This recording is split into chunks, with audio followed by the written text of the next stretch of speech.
Okay, so ito yung ating panibagong tutorial.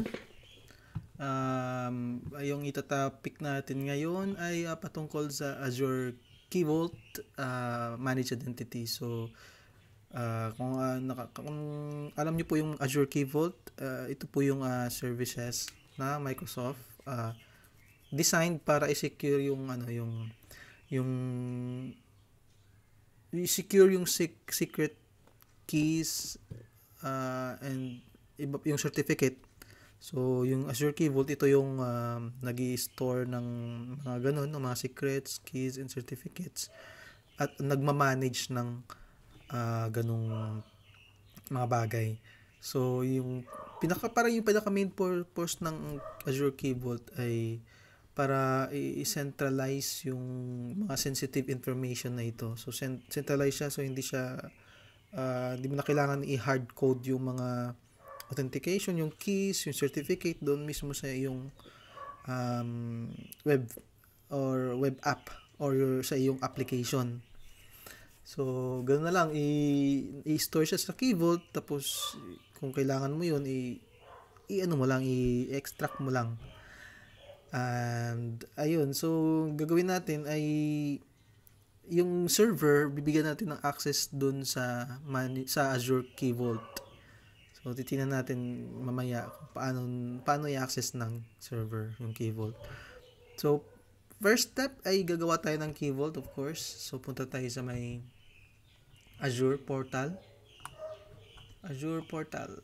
Ayan. So, home. Create resources. Ito yung Key Vault. Nandito na siya, Key Vault.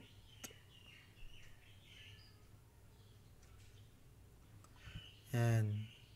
So, resource group. Pwede tayong gumawa ng resource group. So, ito meron na ako. Sabihin ko ay sabihin ko na lang na my Key Vault. Yan. So, is-use ko siya. Already in used. Key Vault means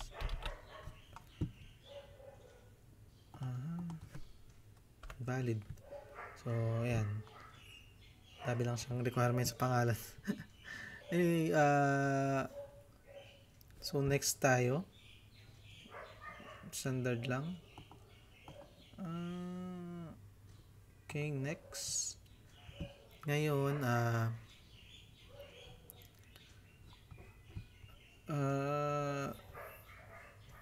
dito tayo.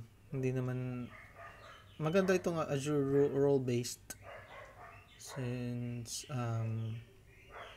base sa Azure RBAC. Ayan. Meron na dun mga rules eh. So dito, ito lang yung piliin natin. Access policy. Bali, kung magpipili tayo kung sino yung bibigyan natin ng access. User application. Ayan, ito yung mga sino yung mga access. Pwede natin i-check itong si John Smith. Ibig sabihin, pwede niya i-manage yung take control ng access Key Vault natin. So, since siya naman yung parang pinaka-admin natin, ibibigyan na lang natin ng access. So, resource access. So, ayan, Azure, yung mga resources na bigyan din ng access. So, pwede natin i-specify kung ang mga virtual machine ay permitted to retrieve certificates stored from. Pwede yung click natin, i-check natin yan. So, as of now, wag na lang muna. Kasi bibigyan natin ng access yung server lang mismo. And so, next, allow access from, so wala naman tayong specific network. Added security ito eh. So, next lang natin. Wala lang tag. Next lang natin.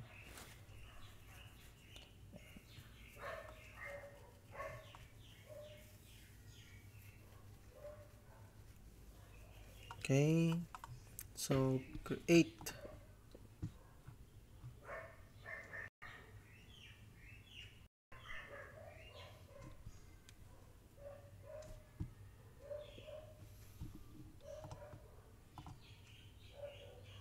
Yan, so deployment is in progress pa siya. Hintayin na lang natin. So, deployment succeeded. Okay. So,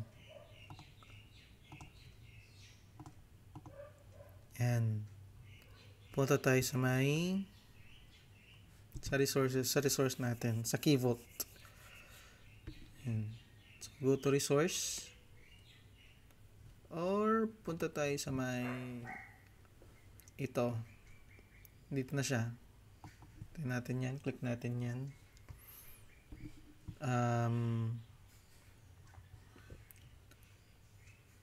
Mag-generate tayo ng secret. Secret. And generate or import.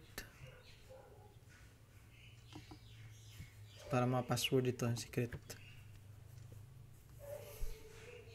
Name is test web app secret.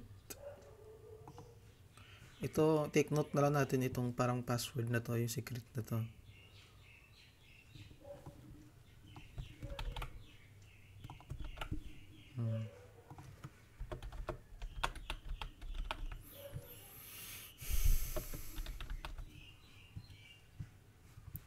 And pwede tayong magbigay ng set activation date kung kailan mo siya i-activate, tapos kung kailan ma-expire yung secret na to, pwede din. Okay, so sa ngayon, wag na muna natin lagyan. So, create tayo. Tapos, punta tayo sa access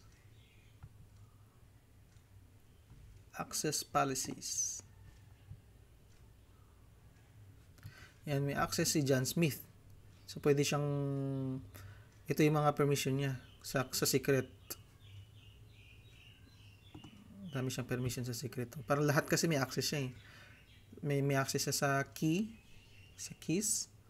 Pwede siya mag-get, list, update, create, import, delete, recover ng mga keys. Ganun din sa secret. Pwede siya mag-get, list. So, ngayon, yung gagawin natin ay yung server. Yung bibigyan natin ng access sa secret. So, access policies, create, ito siya. So, may mga template na siya dito. Template, gagawin natin, bibigyan natin yung server ng secret management access. Yan, so ma-check na siya dito. Anong permission ng ng application ng server na yun? Ito, pwede siya mag-restore ng secret, mag-backup ng secret, mag-recover ng secret, delete secret, list, get. So, yun. So, next lang natin. Next. And then, yan. Dito na tayo papili ng ating kung anong application or anong server yung may access. So, server. Hanapin natin. So, ito yung server natin. Server 01. So, next.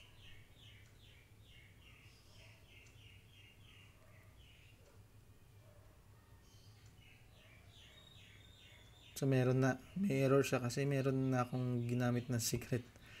So, has already been chosen as principal. Next. Create.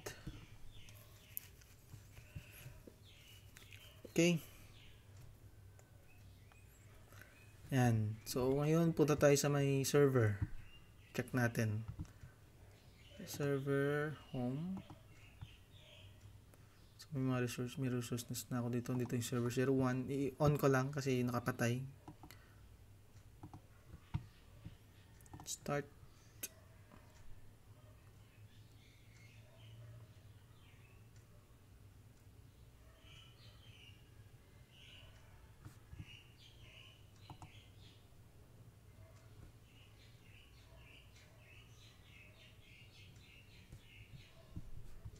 Hintayin na lang natin. Yan, so on na siya ngayon. Okay, so i-remote natin. Connect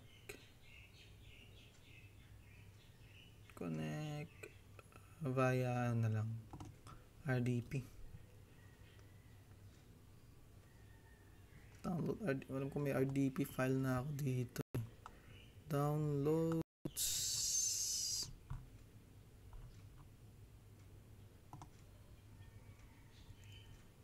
Server 01. Connect. VM Entra ID.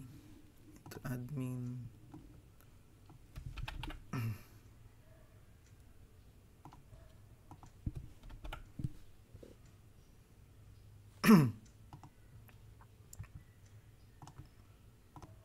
And so nakalagin na ako sa server. Ngayon check natin yung details ng secret. Tingnan natin kung may access nga talaga itong,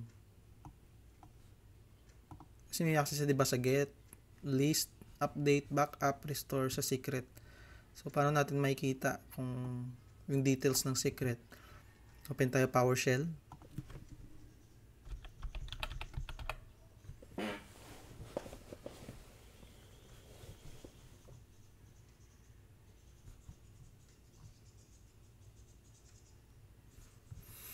IC na lang natin, lalo sa administrator, para ma-record natin yung command. And so meron na siya mga command dito. Okay, i-update na lang natin. So response,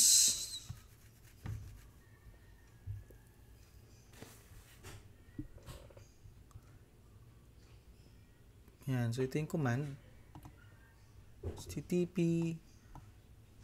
token resource true. So key vault,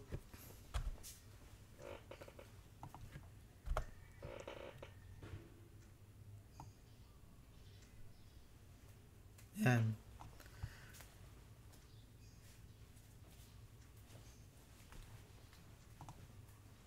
Bali yung i-update lang natin dito yung URI. So makikita natin yung URI dito sa itong URI. Makikita natin yung URI dito sa ating key vault. Sa key vault natin.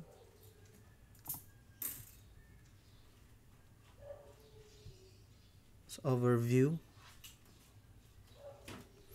Ito siya.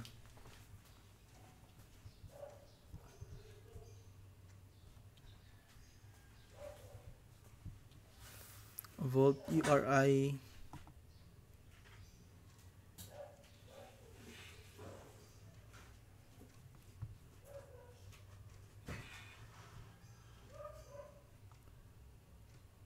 Yan. Copy na natin. URI. Delete na lang natin ito. Paste. URI.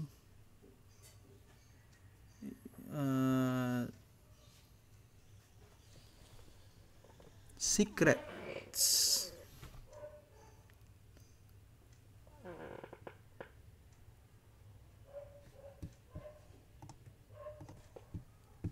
Secrets.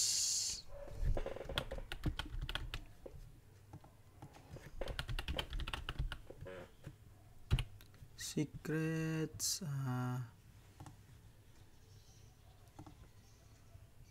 Tapos secret name. Yung secret name niya doon din.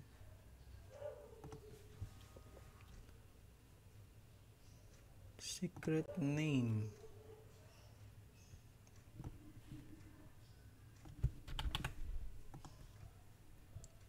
Secret name.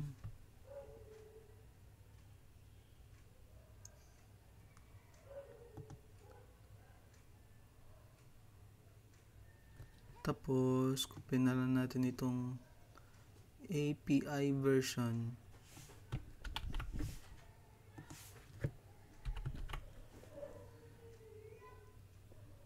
Yan. method get. So ano lang natin, kukunin lang natin, titingnan lang natin.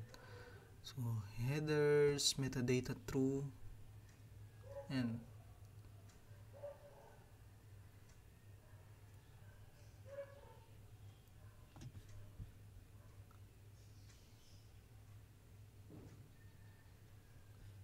wait lang, mali pala yung need ko.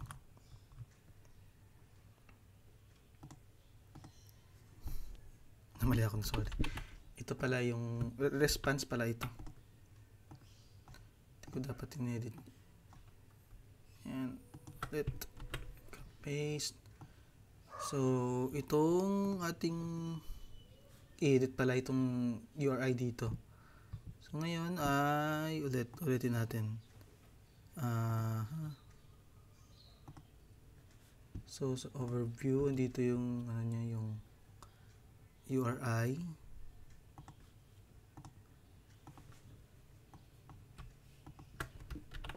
Secrets, yung pangalan ng ating key vault, yung ating secret. So test web app.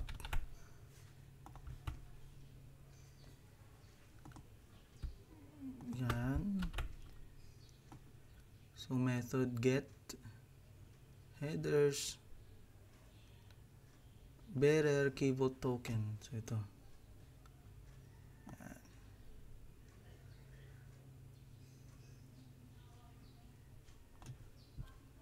Yan. So pwede natin i-run isa-isa. Pwede natin i-run lahat. Try natin i-run lahat. Yan. So nakita nyo na. Kita nyo na yung value ng secret. May access siya para i-extract yung ating key vault details. Ito. Okay, so when po bigay ng access sa isang server or sa application man sa ating key vault. Okay, so thank you. Yun lang po.